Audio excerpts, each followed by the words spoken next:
I own both the Canon 80D and Sony a6300 since more than half a year and did quite a lot of projects with both of them. Because the 80D is a DSLR, it is a lot wider, taller and thicker. Is that a good or bad thing? Hard to say. I certainly like that the a6300 fits into my normal backpack a lot easier and is with 423 gram also a lot lighter than the 80D with 750 gram. However, the small size also has its downsides. Especially when using heavier lenses, I prefer the bigger and more comfortable handle on the 80D. Both screens have the same width, but the a6300 has a 16:9 screen and the 80D 3:2. A lot more information fit on the screen of the 80D, but also other than that, I somehow prefer a lot more to use the LCD screen of the 80D over the a6300. The magnifier of the 80D, for example, makes a much clearer image than the a6300. The menu on the 80D is also much better structured than the one of the a6300, where I even now, after so many months, still have to search for functions all the time. Another problem of the small design is the lack of buttons. One of the most important things for a photographer is the change of focus point. On the 80D, I press the button right next to the trigger, move the focus point and shoot. Or press the same button again to change the kind of focus point. I can even do it via touchscreen. On the a6300 I can also access my current focus point quite easily by pressing the button in the middle, but moving it around takes a lot longer. And in order to change the kind of focus point, I have to get into the menu first and choose what I want. Because of this, I usually prefer the 80D a lot over the a6300 for photography. I simply always have the feeling that I have a much better control over my focusing with the 80D. There are also two customizable buttons on the a6300. The one on the top I use for magnification. The one on the bottom I use to change the focus mode. On the 80D I do this by pressing the AF button. While on a DSLR the sensor is always protected by the mirror and the closed shutter, the a6300 somehow doesn't shut the shutter by default when the camera is off, so the sensor is always exposed. When changing lenses, you will at one point definitely get sparks of dust onto your sensor, which are visible in pictures and videos and can be hard to get off again. Quite annoying. Obviously, because the a6300 doesn't have a mirror, it has an electronic viewfinder.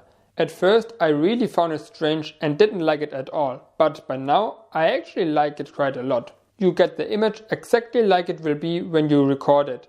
You can view the histograms through the viewfinder and can even take videos while looking through the viewfinder. That's the big advantage under strong sunlight. Another strong advantage under sunlight is that I can also view my pictures and videos through the viewfinder, and I can see it a lot clearer than on the LCD screen. The 80D also has a great viewfinder, but of course it is optical. But I do prefer the eyepiece of the 80D because it is much softer. The 80D has 24 megapixel, the a6300 20. It is hard to compare image quality, simply because those cameras are so advanced that you can barely see differences under good light. So here's a little picture test with higher ISO starting with 800. 80D and a6300. And 100% size, now a6300. 3200, and here we can see that some noise appears on both cameras. The a6300 seems to have a bit more noise, and now 6400. You can see that the a6300 has a more colorful noise, what I personally dislike.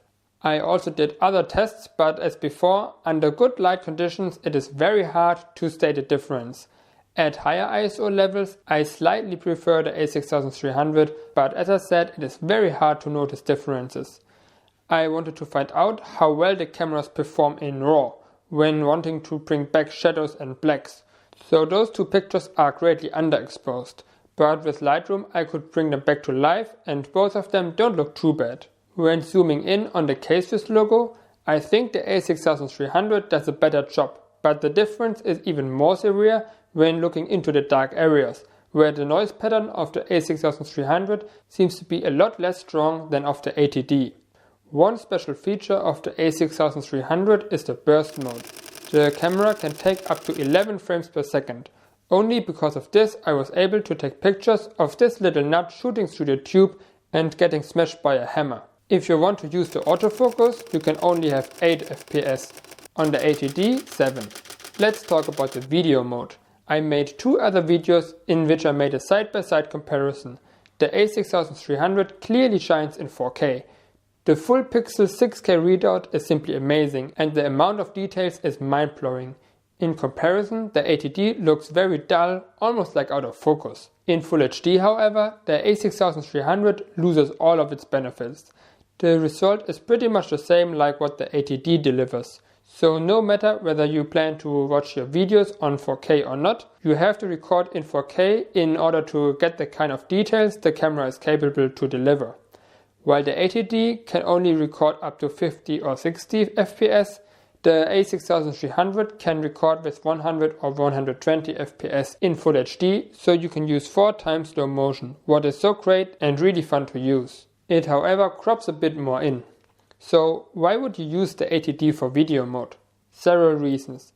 Touchscreen. You can adjust your AF point with the screen. Headset connection. You can directly listen to the audio you record and can change the sensitivity while recording as well. Is this important? Especially when making run and gun interviews, it is essential for me to have the ATD. I rather have a worse image quality, but can comfortably shift the AF point and can make sure that my audio gets recorded well. Especially because the LCD screen on the a6300 is super dark in 4K, it is pretty much impossible to manually focus accurate on the fly without further tools. Even after so many months, I have a hard time saying which camera is better. For pictures, I usually go with the ATD because I prefer the focus point adjustment. For video, most of the time a6300 because of the amazing 4K quality. For traveling, also the a6300 because it is a lot smaller and lighter.